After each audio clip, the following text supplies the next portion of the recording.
Talk about teamwork. A team spirit creates a will to win. A team spirit. You're hearing a lot about that now. As far back as I can remember, from the first time I ever went to the mill until I quit, they talked about teamwork. But y'all just talking about it. I never worked on a job but one before I felt like I was a member of a team. I didn't see anybody else that did either. They just come in and do their little thing, and this one would come in and do his little thing, and they didn't see how this came together as a team and made a whole or anything. They just put in them 8 hours and went home. And so they didn't feel like a team. Make you people feel like a team. If every supervisor would promote a team spirit, we could reach our goals, folks. Now, I'm going to tell you about the one job I had that I did feel like a team. We got a new boss. You know how y'all always change a boss. Well, I know it. He took us out to the office one morning. The first day, his first day on the job. It was night, third shift. And he said, I want to meet you for just a minute. He said, my name is Buck Smith, and I'm going to be your new supervisor. And I just wanted to have a minute with you, get acquainted before we start. He said, now, I know every one of y'all has got a certain amount of goofing off you're going to do. That's the first thing he told us. So I know all of you. You're human. You got a certain amount of goofing off you're going to do. I'm human. You may see me goof off sometime. But all I'm asking you folks, please keep it to a minimum. And I'll do the same. I'll keep mine to a minimum. He said, I know they're going to be nights. You ain't going to be here. If I don't have anybody go on your job, that's just my hard luck. But please keep it to a minimum. Don't be out unless you have to. And he said, we've all chosen this plant to make our living. It's to our benefit to keep it prosperous and do a good job. He said, I'm just like y'all. I got a new car, a new boat, and a new baby. And I owe on all three of them. He said, I have to work, and I'm assuming you do too. He said, folks, we're going to spend 1/3 of our life together. He said, if you don't count your sleeping time, you're going to spend more time with your work family than you do your real family. 1/3 of our life. That's too much time to be griping and growling, groaning, grunting, and complaining. I want us to have a good relationship. I want us to be like a team. I want us to get along with each other and work like a family. He said, I hope we can have a winning team. I'm really ready to do my part. Now, I have to require you to run the job that you're getting paid to run. That's my job. But he said, I don't want anybody killing themselves on my job. If you feel like it, you've got a legitimate complaint, and that you got more to do than anybody else, or more than you can do, you come and see me, and I'll check it out. We'll check it. I don't want anybody killing themselves on my job. I want us to have everybody to be fair.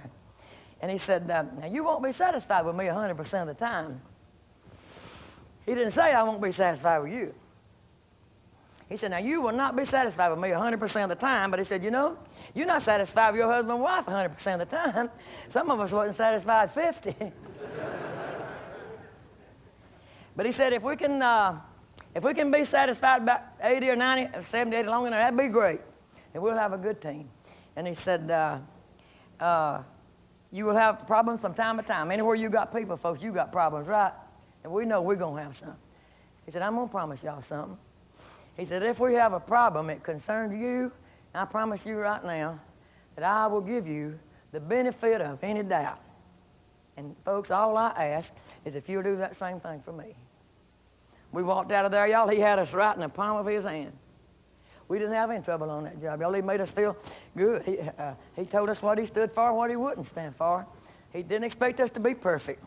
And he said he wasn't perfect. He made us feel equal, made us feel like a team, made us feel important. Everybody wants to be important, y'all.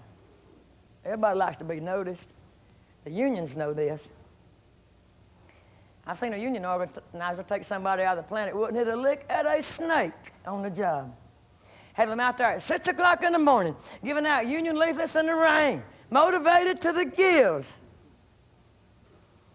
If the union organizer can motivate this person, you ought to be able to motivate him. How did he do it? Y'all, he made them feel important.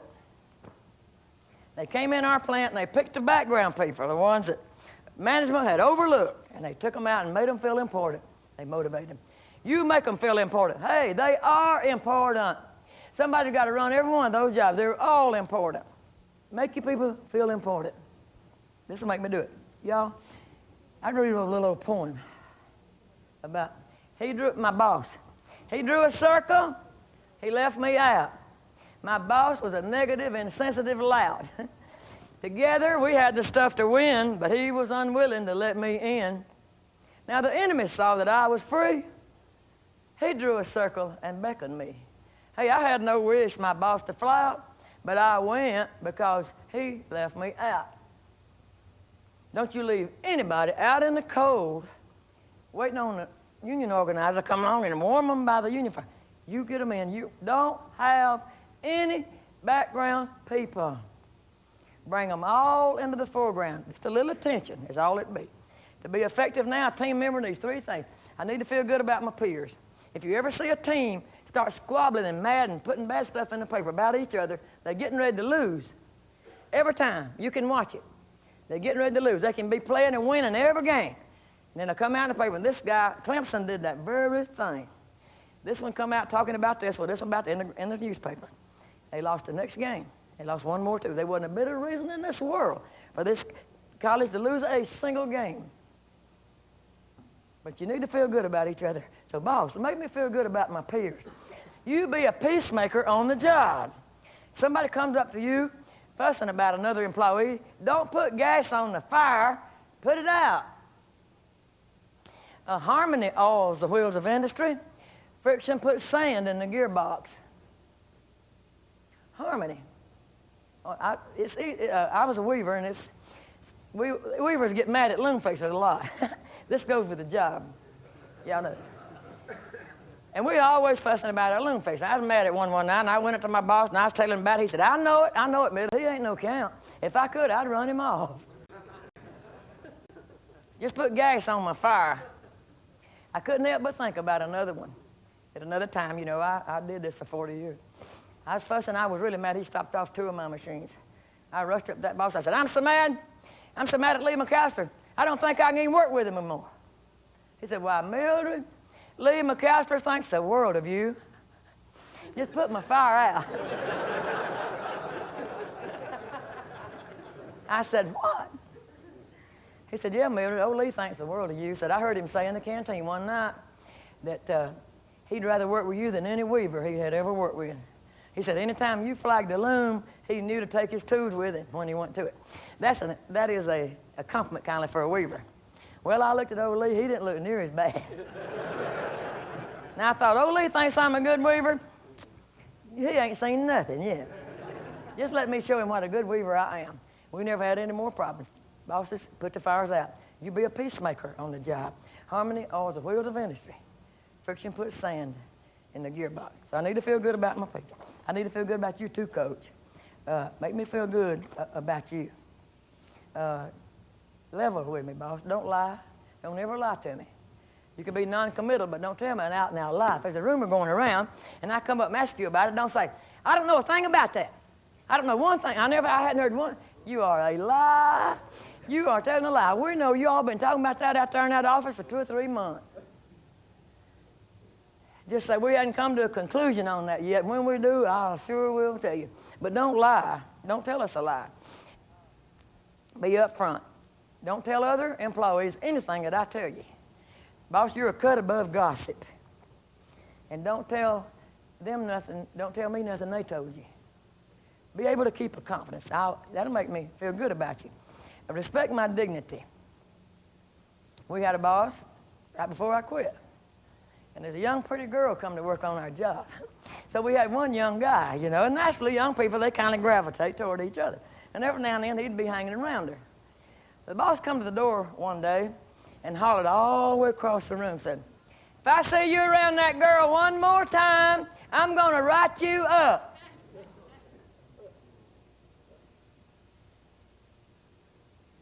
I wish you could have seen what that boy went in there and tore up a wart right after that. You know, no. If you want to tell me something, you know, be sure and don't holler it out where everybody in the room can hear you. I saw something in the newspaper a while back that I never thought I'd ever see. Big black headline said, GE workers strike for respect. Did you ever think you'd see that in the paper? That we want it bad, so respect me, my dignity. Don't surprise me, boss. If you're going to make a change on this job, you tell me first, then do it. Don't let me come in and find a surprise. If you're going to change my boss, you take us out there and tell us you're going to do it and why, and ask us if it's all right with us, if we have any suggestions on it. We'll let you do anything in the world you want to, even if it means more work and less money, if you tell us first. Don't put something on the bulletin board. You tell us. Don't surprise me. And when you are wrong, boss, be big enough to admit it. We was always having bad work in the weave room, you know, and they'd come around and jump on us about it, you know, whatever it was. So this boss walked up to me one day and said, Mildred, you know that roll of cloth that I had such a fit about yesterday? I said, yeah. He chewed me out good. He said, I owe you an apology, Mildred. He said, that roll of cloth wasn't even made on your job.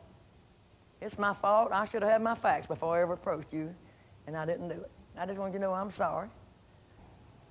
I was wrong. That old boy looked like he was 10 feet tall. He never looked better than me, folks. And I remembered a lot of other cases, but one specific one. When they put down some bad work, credited me with it when I didn't do it. And I caught it. And I went to the boss. I said, that was not mine. You gave me a credit for a bad roll of cloth that I didn't run. Here's the card on it. It was run on another job. In fact, I said, I didn't even have any seconds at all yesterday. He said, that don't make no difference. You'll probably have plenty of them tomorrow. Which was the truth, but not the point. He wasn't willing to admit he had been wrong. When you're wrong, admit it, folks. This will make me like you. Communication is probably the reason. Y'all don't know how to communicate because y'all don't know the meaning of the word. Communication is an exchange of ideas, thoughts, and suggestions. And exchange is a key word here. You don't get cooperation because you don't know the meaning of that word either. If you tell me to do something and I do it, that's not cooperation. Hey, that's dictation. That's the method most bosses like. The first rule of cooperation is listening, boss. Listening. So you got a new group out there, and so if you want me to be on the team, you need to be able to communicate with me. I need to feel good about the organization that I represent. If I'm playing for a school, I want to feel good about it, right? And if I'm playing for a company, I want to feel good about this company. So, boss, don't ever put down your upline management to me, to the people. If you got a problem with your boss, don't let me know about it. I want to feel like y'all got it together up there. If y'all can't handle it up there, what's the use for us doing anything down here? Don't ever say a word about upline management to me. Don't you ever put this company down to me. I don't care how mad you are. You might come in with someday and you feel like this place is the armpit of the world. And I know some of you do sometimes. But don't pass that on to me. You don't know anything about this company but something good. And you know a lot of those. And you're always telling me great and good things about, hey, I need to feel good about whoever I'm playing for. So you remember that, boss. And those three things. So, boss, we're going to spend a lot of time together. So remember, we are a team. We're a family. We're friends. Not buddies, but friends. What is a friend? A friend is somebody who is involved in the same struggle you are. Hey, y'all, what struggle are we involved in? We are involved in a struggle to provide or produce a quality product or service that we can sell at a competitive price. Those paychecks don't rain down out of heaven on Friday. We got to make a product first or provide a service. Hey, it's got to be good. If it's not any good, nobody's going to buy ours. They're going to buy somebody else's. It's got to be cheap. We can't put any price we want to on our product or our service. We got to put it in line with everybody else's so people will buy it. We're in a struggle. Did you pass that on to us. Everybody ought to have a sign up in their department. The only way we're going to survive if we work smarter than our competition. I used to say harder, but I don't want to put that because these workers think they're working hard already. But smarter would be good. Isn't that right? If you don't, they're going to buy theirs. So it's a whole lot easier to struggle, folks, if you feel like you're struggling, with a friend. So remember now, everybody wants to stand out once in a while. Give everybody a chance to show you what they can do. Everybody needs a chance to step out of the crowd and show you what they can do. Give me a chance, boss. Nobody wants to always be in the background. So give everybody a chance. Like this old Louis Grizzard. Y'all ever heard this old crazy boy in Georgia? He said, I want you to remember what this old Georgia boy told you. He said, life is like a dog team. If you're not the lead dog, the scenery never changes. Nobody wants to go through life looking at somebody else's rear end. Give me a chance to get out once in a while. Everybody needs this chance. A team must work together as friends in order to win. See, now this makes us feel important. It gives us all something we want very much. It also motivates us.